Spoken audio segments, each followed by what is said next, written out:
Hello everyone, thank you for tuning in and welcome to Festive Tech Calendar 2020. My name is Srinivasa Avanigadda. I'm a senior software engineer at Effect TV, a Comcast company based in suburbs of Philadelphia. I would like to thank organizers Richard and Gregor for this opportunity.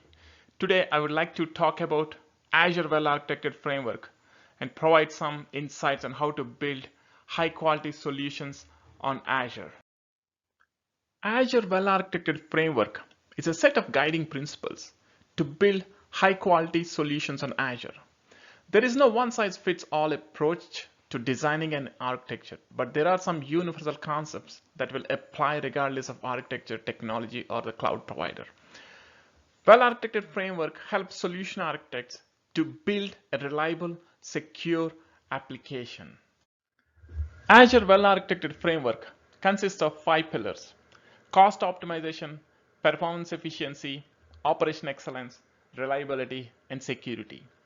Google Cloud and AWS has the same exact principles for well-architected framework. Let's look into each of the pillars and the building blocks. Let's talk about one of my favorite pillars of well-architected framework, cost optimization. Cost optimization is ensuring that the money spent is being used to maximum effect. Every company has two kinds of expenses, CapEx and OpEx. Cloud spending falls under OpEx, which directly impacts the revenue. So when you're designing cloud solutions, focus on generating incremental value early. Apply principles of build, measure, learn to accelerate your time to market while avoiding capital-intensive solutions. Invest in scale out rather than delivering a large investment on the first version. Plan to do a minimum viable product MVP on the first version instead of investing a lot, spinning up cloud resources like cost intense resources on the cloud. Let's look into different ways of optimizing costs. Let's talk about some cost optimization techniques. Before you start any cloud project, take time to plan properly. Start by identifying the stakeholders, technical teams involved in the project. Make sure to capture the requirements like business workflow, compliance regulations, security, and availability. This will give you a good understanding of the application and the resources that are required. Estimate costs. Like use Azure Price Calculator to create estimates of the cost for your application. You can create costs, save the costs, and share with your team.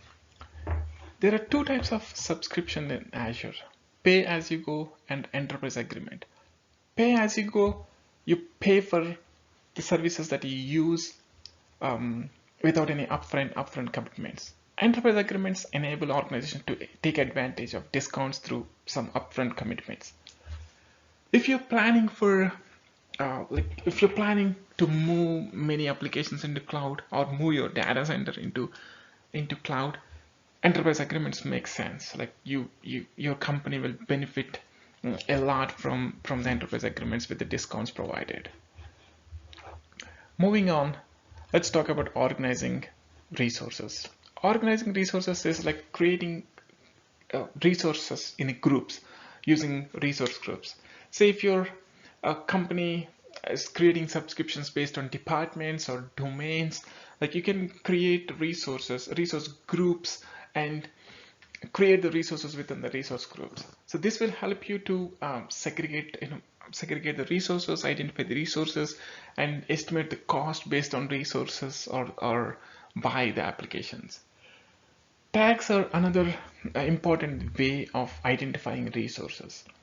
You can place tags on resources, identify what type of resources, what type of application it is, like what type of environment it's running on.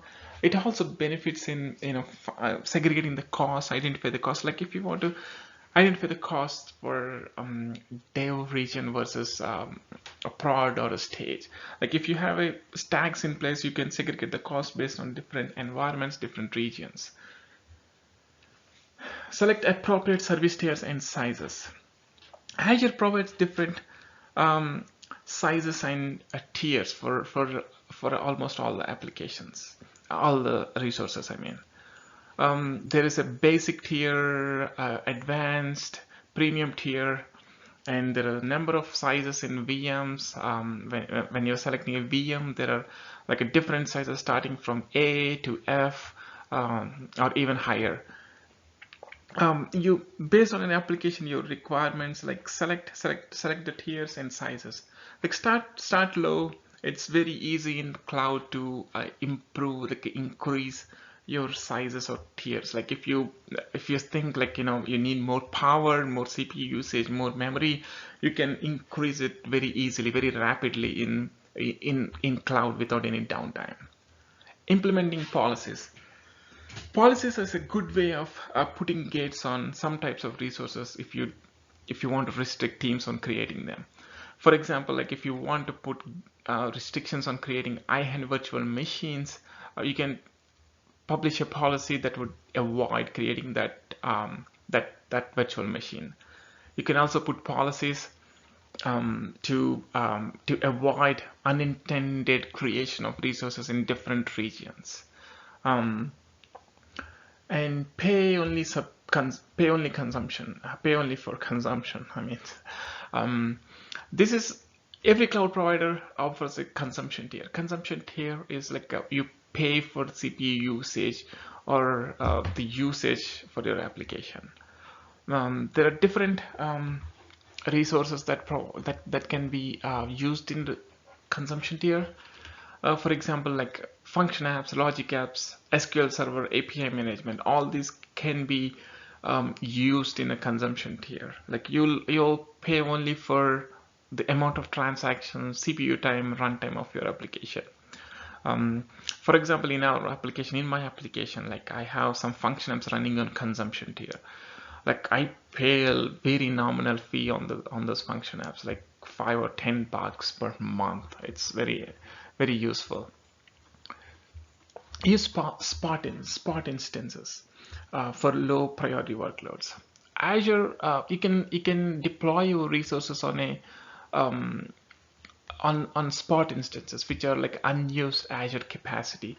Like if you have some resources, low priority workloads, like taking backups, like long running processes that can be interrupted, you can deploy your resources application on the spot instances, which would save you a cost. Moving on, reserved instances.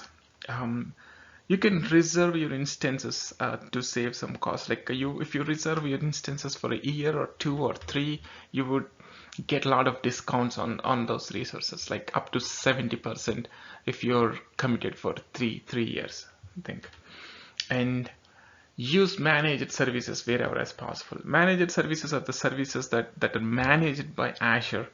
The patching, updates, everything is managed by Azure, and it costs less than maintaining our own servers and deploying and maintaining those servers. Use monitoring and analytics to gain cost insights. Use the monitoring alerts like to track your cloud spending, conduct cost reviews, respond to cost alerts. You can set up limits on subscriptions or resource groups and alert the appropriate teams when the costs go over the limit. You can also report anomalies using log analytics, different other monitoring tools. Like you can keep alerts like on usage. Like if you say like a log analytics, something is going beyond some amount of GB, you can set up alerts. Like for an example, like in my project, like we at some point, like log analytics is like costed like $160 per month. Like we have some alerts on it, like based on the maximum usage, like over 50 gig. I think 50 gig is too high, I know, but the alert was on 50 gig. It alerted, like we were like, why is the log analytics taking like 50 gig? So when we researched, what we found out is like some of the team members were logging the input-output response JSON objects in the log analytics, in the logs, which are ending up in log analytics, and it's a lot of it's a good exercise. It's a good way to find out if there are anomalies, unexpected increase in costs. Optimize the last costs. Um, Whenever you're using the infrastructure as a service, resources such as virtual machines are, are the biggest portion of your spending, followed by the storage costs. Um, there are few options to achieve cost savings for virtual machines. Like choose a smaller size for virtual machine instances. You can add up if you need more power for your virtual machines, and reduce the number of hours that virtual machine runs. You can use like shutdown mechanisms, restart shutdown mechanisms, automate the process, to shut down your virtual machines when you don't need your virtual machine running. Say during the weekends, if you think there won't be any usage during the weekends, you can shut down. For example, like if you have a build server on a virtual machine, if you want to shut it down during the weekend, you think like nobody's working, so best you can put it on schedule to shut down on the weekend or during the nights. It would only pay for the VM time that is up, so when it will decrease the cost a lot. Moving on, cost optimization for VM disk storage. Like if you don't require high reliability performance disk, you can always reduce cost by going to the standard storage. For example, you might choose to use standard storage for your development and test environments that are not required to be an identical match for your production workloads. Optimizing SQL Server costs. When creating SQL Server, you have to select servers and decide on performance tiers. Each tier performs a performance level either in database units, DTUs, or virtual cores.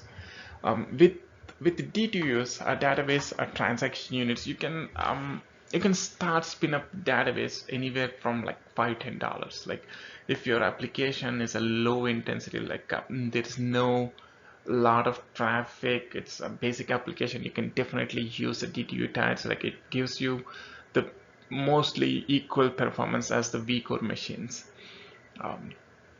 Moving on, storage blob costs. Storage blobs are different tiers in storage. Pick the appropriate one based on your needs. There's a hot access tier, cold access tier, and the archive tier. A hot access is expensive for input-output reading. Cold is it costs more for reading and it saves less for storing the data. And archive tier, use archive tier if you think that you would never use the data that is stored in the archive tier. Like you would need the data, but you would probably never use it. Like for example, like a SQL Server backups. It is a good way of saving cost for your storage accounts using implementing these 3 tiers. Let's talk about our second pillar, operational excellence. Operational excellence is about ensuring full visibility into how application is running. Operational excellence makes your development release practices more agile. It also makes development release cycles faster and adapt to changes quickly. Let's talk about operational excellence best practices, DevOps. DevOps includes agile planning, continuous integration, delivery, and monitoring of applications. There are several tools, services available for successful implementation of DevOps within your organization. Continuous delivery and integration. Continuous integration is a practice of building and testing code every time a team member commits changes to version control.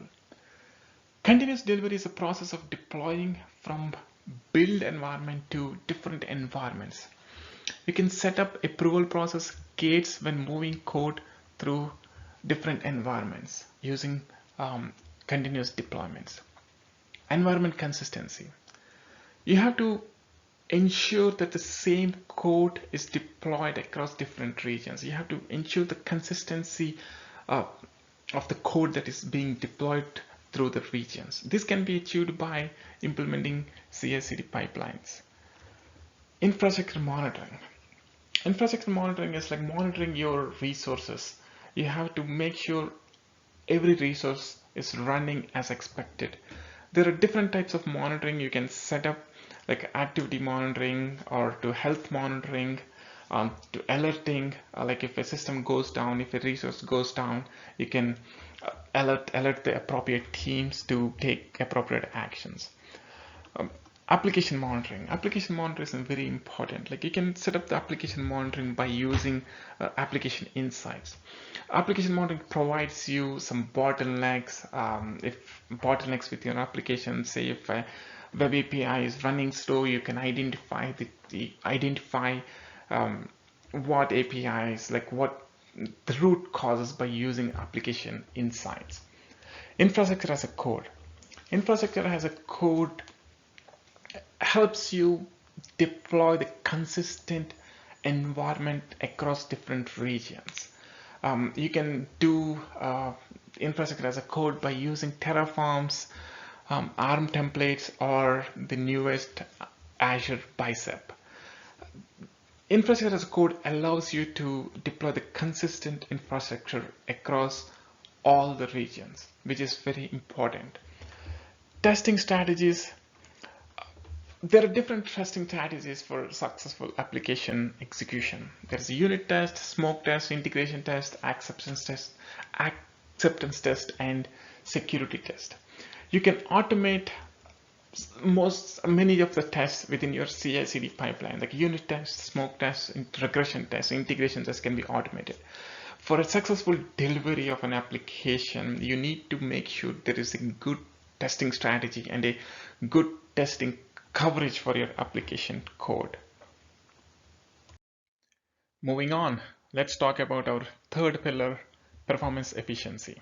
Performance efficiency is matching the resources that are available to an application with the demand that it's receiving.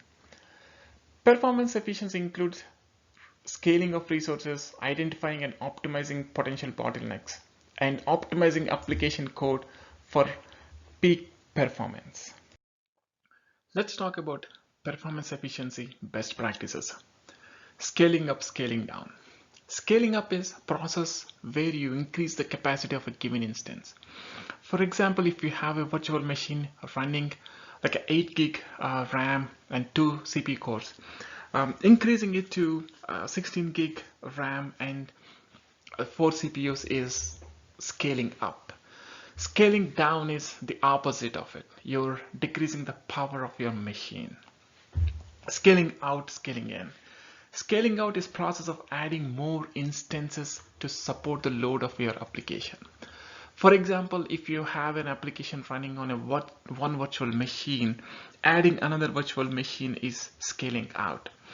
Scaling in is opposite of scaling out. You decrease the number of instances that are running. Auto scaling. Azure provides different ways of auto scaling to scale up or scale down resources based on demand or usage. For example, you can set up the rules in Azure based on the memory. Like if you can set up a rule saying like if the memory usage is more than 70%, scale up to a different to increase the power of your machine. If the memory usage is less than like a 30% or 30% decrease the the instances or the power of the machine. Throttling. You can use auto scaling to add capacity, but you can also use throttling mechanism to limit the number of requests from a resource. Throttling is usually used for applications that expose API endpoints. For example, you can set up throttling on API endpoints, limit a customer access the API for example, like 100 calls per an hour. Once the customer crosses that mark, like 100 API calls in an hour, that he'll be getting like 439 error back. Like once the throttling is done, like after he passes 1 hour, the network, the API calls will be back to normal. Optimize network performance. Let's talk about the importance of network latency. Latency is a measure of delay. Network latency is the time that it takes from a data to travel between a source to a destination across the network. In the traditional data centers, latency might be minimum because resources often share the same location, the common set of infrastructure, and they exist within the same building or the data center. In the cloud environment, like the application front end could be in a different region, in a different data center. Like it could be in a different data center within the same region. The network latency can be avoided by using like a DNS load balancer or CDN cache mechanisms. Azure FrontGate is Azure FrontGate is a DNS load balancer. What it does is like routes the traffic to the closest data center. Say for example, a user is accessing from Australia.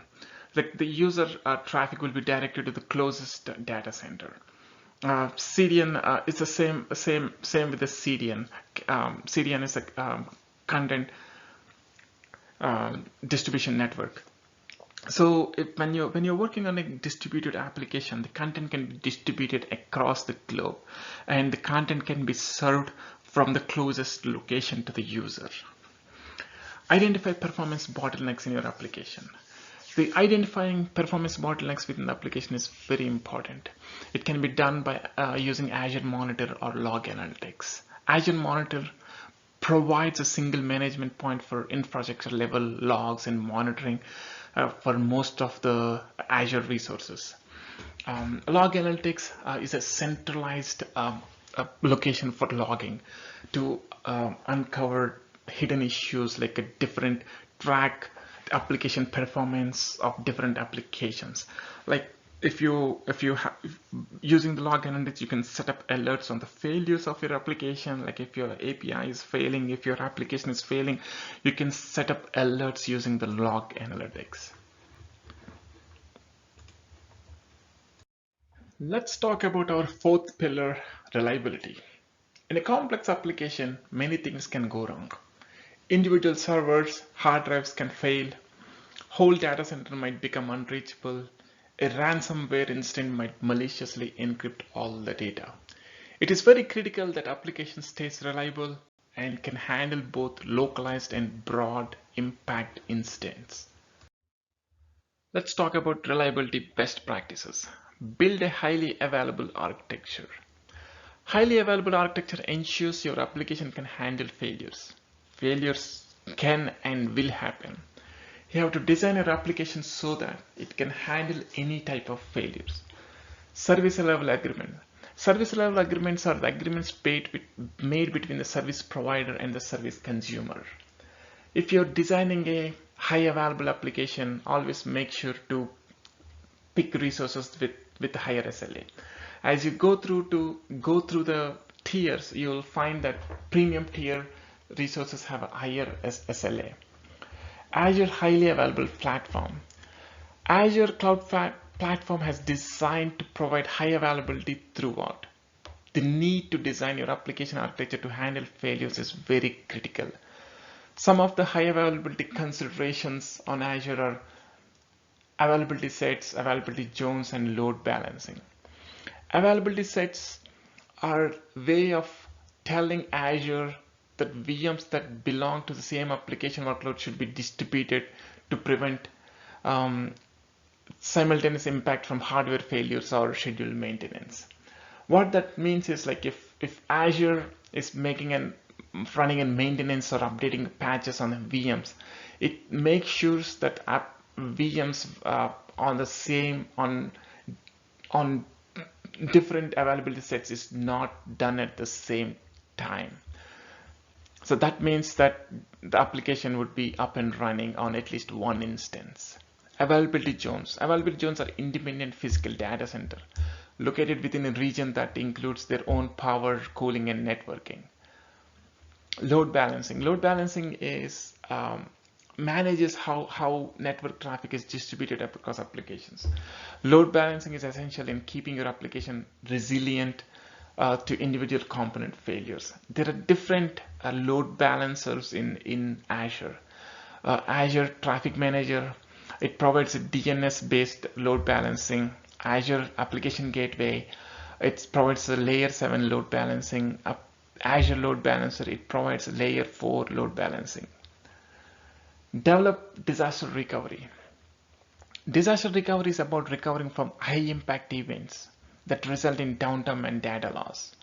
These disasters could be the natural calamities like earthquake, floods, tropical storms that could take a lot of time for recovery. A failed deployment or upgrade can leave an app in an unrecognizable state. A complete plan for disaster recovery should specify two critical business requirements. It is recovery point objective, which is the maximum duration of acceptable data loss. Recovery time objective, the maximum duration of acceptable downtime. Let's talk about the fifth pillar and my favorite, security. Security is ultimately about protecting the data that your organization uses, stores, and transmits. The data might be sensitive data about customers, financial information about your organizations, or critical line of business data that supports your organization. Security in the infrastructure that the data exists on, along with the identities used to access it, is also very important. Let's discuss about security best practices. Defense in depth. Defense in depth is a strategy that employs a series of mechanisms to slow down the advance of an attack. Each layer provides protection so that if one layer is breached, the subsequent layer is in place to prevent the attack. There's different security layers, there are different security layers like data, application, compute, networking, perimeter, identity, and physical security. Like always, the attacker is after the data that is stored in database, data that is on the virtual machine disks or in the storage accounts. People who store and control access to the data are responsible for ensuring that it's properly secured. Application security. Application security is ensuring that applications are secured and free of vulnerabilities. Store sensitive application secrets in a secure storage medium. Make security a design requirement for all application development. Compute security. Secure access to virtual machines. Implement endpoint protection and keep system patched and current. Network security. Limit communication between resources through segmentation and access controls. You can use NSG's network rules to limit access to different resources. Deny by default. Restrict inbound internet access and limit outbound where appropriate. Implement secure connectivity to on-prem networks. You can implement a secure on-prem connection by using ExpressRoute. ExpressRoute connection doesn't go over the internet.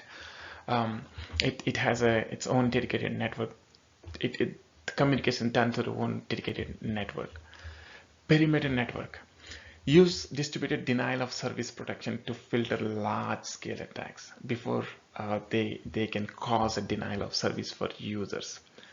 And also for perimeter security, you can use a perimeter firewalls to identify and alert any malicious attacks. Identity and access security. Control access to infrastructure to change control. Use single sign-on and multi-factor authentication. Audit events and changes. Do access audits, like access reviews regularly. Infrastructure protection. Infrastructure protection is like limiting the access to the team members or the engineers. Provide access that is required to a member or a team member. Do not grant full access to a resource group, to a subscription or a resource group. There could be accidental deletions, accidental, including data loss, accidental data loss or resource losses. Role-based access control. Role-based access control offers slightly different approach. Roles that define the collection of access permissions. there are different inbuilt RBAC roles in Azure. Therefore, there are multiple. Like you can also create a custom roles. Like if the inbuilt custom RBAC roles inbuilt roles doesn't fit your needs. RBAC roles are to prevent access to the resources and provide the minimum access required for an individual or a team. Privileged access management is a access management to restrict a like an admin access or a global admin access. Like if somebody needs an admin access, they can use approval process, go through the approval process, and they can be granted just-in-time access, and that access will be expired in like a given time, like 3 hours or 4 hours. Encryption is the process of making a data unreadable. There are different techniques for encryption. There's asymmetric encryption, symmetric encryption. Encryption at rest. Encryption also include encryption at rest and encryption in transit. Encryption at rest means like the data that is at rest, like in SQL Server storage account, should be encrypted. Azure by default encrypts data at rest using AES 256 algorithm. Data at transit means data that is transmitted between the applications should be secured, should be encrypted using HTTPS or TLS 1.2. Identify and classify data. Always make sure to classify data in the database. Like they identify the fields that needs to be classified, for example SSN, credit card numbers, or some sensitive data. Always make sure to classify the data and protect the data. Application security. Application security involves different aspects of security, like application design, secure the application design, the data security, identity and access management, and endpoint security. The main goal of application security is providing security at different layers to prevent an attack. Secure development lifecycle. Secure development lifecycle is like including static code analysis or dynamic code analysis in the CI/CD pipeline. When somebody checks in a code, static code analysis or the dynamic code analysis runs with every code check-in or the commits into the source control. Data protection. Customer data is a target for most, if not all. Target against web applications. The secure storage and transport of data between applications and its storage layer is very important. Secure keys and secure storage. Separating application secrets and passwords, connection strings, encryption keys from the application and storing them in a key vault. Key vault provides a lot of security. Like you can the secrets should not be within the application code or the web.config files. You can create managed identities for your application to connect to the key vaults to access the keys, but make sure the secrets are never stored within the application.